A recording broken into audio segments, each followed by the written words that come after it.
నమస్తే, welcome to hit TV. నేను నరేష్. మొన్న కూటమి ప్రపంచనం ఏ విధంగా ఉందో చూసినాం. ఘన విజయం సాధించింది కూటమి. ఆంధ్రప్రదేశ్లో గాలి ముద్దుకృష్ణమ నాయుడు నగర నియోజకవర్గానికి ఆయన ఎమ్మెల్యేగా ఉన్నారు. ఆ తర్వాత ఆయన చనిపోయిన తర్వాత రోజా ఎమ్మెల్యే అయింది. ఇప్పుడు మళ్ళీ గాలి ముద్దుకృష్ణమ నాయుడు కొడుకు గాలి భానుప్రకాష్ ఆయన ఎమ్మెల్యేగా గెలిచారు. సో రోజా పైన కొన్ని కామెంట్స్ చేసిండు. గతంలో అద్దె ఇంట్లో ఉన్న రోజా ఇప్పుడు 1000 కోట్ల ఇల్లు కొన్నది అని చెప్పేసి దీనిపైన రోజా కూడా పోలీస్ కంప్లైంట్ ఇవ్వడం జరిగింది. మాట్లాడదాం. మన స్టూడియోలో కృష్ణకుమారి గారు ఉన్నారు. మేడం నమస్తే. మేడం, నిజంగా రోజా కూడా ఒక ఇంటర్వ్యూలో నేను ప్రత్యక్షంగా చూసినాను. ఆమె టీడీపీ వచ్చిందో లేకపోతే మధ్యలో గ్యాప్ వచ్చినప్పుడు ఆమె మాట్లాడుతూ నాకు 2 లక్షలు సరిపోతుంది, ఎవ్రీ మంత్ 2 lakhs నాకు ఖర్చు అవుతుంది అని చెప్పేసి ఆమె చెప్పడం జరిగింది. సో ఆమె రెండింట్లో ఉన్నా అని కూడా చెప్పింది. సో ఇప్పుడు దీనిపైన భానుప్రకాష్ కూడా అప్పుడు డబ్బులు లేవు, ఇప్పుడు 1000 కోట్ల ఇల్లు ఏ విధంగా కొన్నది అని చెప్పేసి ఆయన మాట్లాడుతున్నాడు. ఏమంటారు మేడం, ఎవరిది తప్పంటారు? ఇది ఎట్లుందంటే దొంగలు ఊళ్ళు పంచుకున్నట్టు ఉంది. ఏ రాజకీయ నాయకుడికి ఆస్తులు పెరగలేదు చెప్పండి.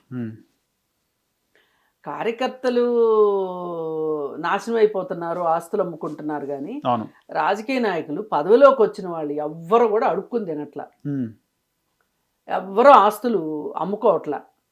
ఒకవేళ ఎలక్షన్లప్పుడు అమ్ముకున్నా తర్వాత దానికి 10 సంపాదించుకుంటున్నారు.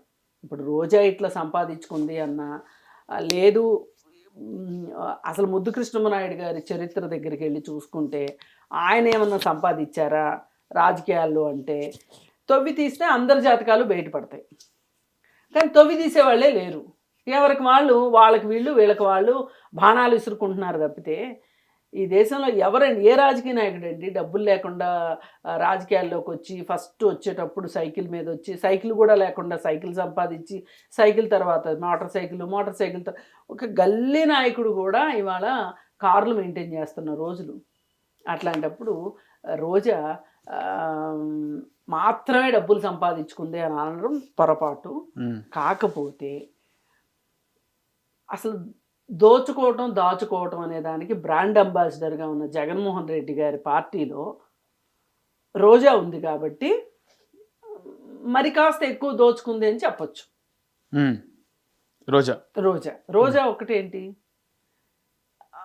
వాళ్ళ దాంట్లో 151 మంది ఎమ్మెల్యేలు ఉన్నారు. 151 మందిలో సంపాదించుకుంది ఎవరో చెప్పండి. పోనీ ఇప్పుడు ఉన్నారు తెలుగుదేశం ఎమ్మెల్యేలు ఉన్నారు ఎంతమంది, 150. వీళ్ళు కూడా 100 కూటమి కలిపి 164 మేడం. 160, 11 వైసీపీ, 160, 20 కూడా జనసేన ఉంది అందులో. జనసేన వాళ్ళని కూడా కలపండి, బీజేపీ వాళ్ళని కలపండి, కూటమి అంతే మేడం. వీళ్ళు అసలు రాజకీయాల్లోకి వచ్చినప్పుడు వీళ్ళ ఆస్తులు ఎంత, ఇప్పుడు వీళ్ళ ఆస్తులు ఎంత, రాజకీయాల్లోకి వచ్చినప్పుడు వీళ్ళు ఏం కార్లు వాడారు, ఏ ఇళ్లలో ఉన్నారు, ఇప్పుడు ఏ ఇళ్లలో ఉంటున్నారు, ఏ కార్లు వాడుతున్నారు, తీయండి లెక్కలు. అందరు బండారం బయట పెడదాం. అందుకని రోజా ఒక్కదాని గురించి మాట్లాడేది కరెక్ట్ కాదు. కాకపోతే రోజా అసలు ఇలాంటి భాషకి బ్రాండ్ అంబాసిడరే రోజా. ఇంతకుముందు మాట్లాడింది కదా, ఇప్పుడు కొత్తగా ఏదో మిన్నువిరిగి మీద పడినట్టు గగ్గోలు పెట్టడం ఏంటి? అధికారంలో ఉన్నప్పుడు ఏమీ వినిపించవు, అధికారంలో లేకపోతే అన్నీ వినపడతాయి. పదవి పోయేసరికి మీకు చెవులు బాగా పనిచేస్తుంటాయా? పదవిలో ఉంటే పట్టించుకోరు, ఇవన్నీ పదవిలో ఉంటే పట్టించుకోరు. సరే, ఏది ఏమైనా కరోనా టైంలో ఈయన ఎక్కడున్నాడు అని అడుగుతుంది. కరోనా టైంలో అసలు నువ్వెక్కడున్నా? నువ్వు కదా అధికార పార్టీలో ఉన్నదానివి, నువ్వు అధికారంలో ఉంది, నువ్వు సర్వీస్ చెయ్యాలి. నువ్వు సర్వీస్ చెయ్యకపోతేనే కదా భానుప్రకాష్ రెడ్డి గెలిచాడు. అసలు కరోనా టైంలో నువ్వు కదా పని చేయాల్సింది. అతను ఎట్లా పని చేస్తాడు? ఇప్పుడు నువ్వు అధికారంలో ఉన్న ఎమ్మెల్యేవి, నువ్వు ఒక ఎంఆర్ఓకి ఫోన్ చేస్తే ఎంఆర్ఓ నీ మాట వింటాడు, ఒక కలెక్టర్కి ఫోన్ చేస్తే కలెక్టర్ నీ మాట వింటాడు. నీ నియోజకవర్గంలో ఎన్ని జిల్లాలు ఉంటాయి, ఆ జిల్లాల కలెక్టర్లు అందరూ నీకు మాట వింటారా, లేకపోతే అధికారం లేని వాళ్ళు మాట వింటారా? మనం మాట్లాడేదానికి కూడా కొంచెం అర్థం పర్థం ఉండాలి కదా. కాకపోతే ఇప్పుడు రోజా అప్పుడు అలా మాట్లాడింది కాబట్టి, ఏ మాట అంటే ఆ మాట మాట్లాడింది కాబట్టి ఇప్పుడు మేము రివెంజ్ తీర్చుకుంటానికే మేము అధికారంలోకి వచ్చాము అని చెప్పి వీళ్ళు అనుకుంటే కూడా అది కూడా పెచ్చతనమే. వీళ్ళు కూడా అలా మాట్లాడద్దు. ఇప్పుడు అధికారంలోకి వచ్చిన భానుప్రకాష్ రెడ్డి కూడా అట్లా మాట్లాడడం సరైన విధానం కాదు. ఎదురుగా ఉన్నది ఆడామగ అనేది వేరే విషయం. రాజకీయాల్లోకి వచ్చిన తర్వాత ఆడేంటి మగేంటి అంతేగా మేడం, వ్యత్యాసం ఉండద్దు. మనము ఇవాళ సమాన హక్కులు కావాలి అనుకుంటున్నప్పుడు రాజకీయాల్లోకి అంటూ వచ్చినప్పుడు మనం ఎందుకు స్పెషల్ కేటగిరీ కింద ఎందుకు మనం ఫీల్ కావాలి చెప్పండి? ఆడవాళ్ళు కూడా మీరు ఆడవాళ్ళుగా మిమ్మల్ని ఏమన్నా ఉమెన్ సెంట్రిక్గా ఏమన్నా కామెంట్లు చేస్తే మాట్లాడాలి తప్పితే రాజకీయాల్లోకి వచ్చిన తర్వాత స్త్రీలు పురుషులు సమానమే.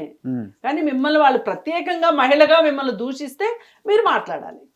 అందుకని చెప్పి ఇప్పుడు ఈ మాట అంటుంటే ఎవరైనా ఒక మహిళను పట్టుకుని ఇట్లా అంటారా, ఒక మహిళను పట్టుకుని ఇట్లా అంటారా అంటే మీరు భాష మార్చుకోండి. ఫస్ట్ ఒక మనిషిని పట్టుకుని ఇట్లా అంటారా అనండి. అది రాబోయే రోజులకి ఒక మంచి సూచిక అవుతుంది. కులాల వారిగా ఒక మాట, మహిళలు అంటే ఒక మాట, ఎందుకంటే వాంటెడ్లు తీసుకొస్తారు ఏమన్నా పాలిటిక్స్ లో, వాంటెడ్ గా తీసుకొస్తారు. కార్డ్ యూజ్ చేస్తారు. రెండో వాళ్ళని కించపరచాలి అంటే కులము మహిళ ఈ రెండు గుర్తొస్తాయి. జెండర్ నిన్ను క్యాస్ట్ తీసుకొస్తారు. ఈ రెండు వద్దు, ఈ రెండు తీసుకురామాకండి. ఏమాత్రం విఘ్నత ఉన్న వాళ్ళైనా ఈ రెండు తీసుకురాబాకండి. అందుకని ఈ బాధ ఏంటి అంటే భానుప్రకాష్ రెడ్డి గాల్లో నుంచి గాల్లో గెలిచాడు, గాలోడు అని మాట్లాడింది. నువ్వు మహిళ కూడా గాల్లోనే గెలిచింది. ఇప్పుడు మనం మాట్లాడుకోవాల్సింది ఏంటంటే నువ్వు ఓడిపోయావు కాబట్టి ఇట్లా మాట్లాడుతున్నావా? ఇప్పుడు నువ్వు ఇట్లాగే రెండో వాళ్ళని గాలోడు అంటే మగవాళ్ళకి ఆత్మాభిమానం ఉండదా? ఉంటదిగా మేడం. మగాళ్ళకి కూడా ఆత్మాభిమానం ఉంటుందిగా, అభిమానం అనేది ఉంటుందిగా. వాళ్ళకు కూడా సెల్ఫ్ రెస్పెక్ట్ వాళ్ళకు కూడా ఉంటుందిగా. నువ్వు ఎట్లా మాట్లాడతావు మరి రెండో వాళ్ళని? ఎవరు ముందు మాట్లాడారో అర్థం కాదు, యుద్ధం ఎవరు మొదలెట్టారో అర్థం కాదు. మీ గాలి మాటలు సస్తున్నాం. అసలు కొంచెం నోరులు దగ్గర పెట్టుకోండి, ప్రజలకు దగ్గర అవ్వండి. ప్రత్యర్థులు దగ్గర అవ్వడం కాదు తిట్టుకోవడం ద్వారా, ప్రజలకు దగ్గర అవ్వండి. ప్రజలకు చేసే సేవలు అందించే విషయంలో దగ్గర అవ్వండి. మీరు చెయ్యండి. ఇప్పుడు అధికార పక్షానికి ఎన్నైతే అవకాశాలు ఉంటాయో సర్వీస్ ఇవ్వటానికి, ప్రతిపక్షాలకు కూడా అవకాశాలు ఉంటాయి. వాళ్ళు ఉద్యమాల ద్వారా పని చెయ్యాలి. ఇప్పుడు అధికారంలో ఉన్నోడు ఉద్యమం చేసి, ప్రతిపక్షంలో ఉన్నోడు ఉద్యమాలు చేస్తే ఇంకా రాష్ట్రం ఏమైపోవాలి? అందుకని అధికారంలో ఉన్నవాళ్ళు అధికార యంత్రాంగంతో పనిచేయిస్తారు. మీరు ఉద్యమాల ద్వారా వాళ్ళతో పని చేయించండి.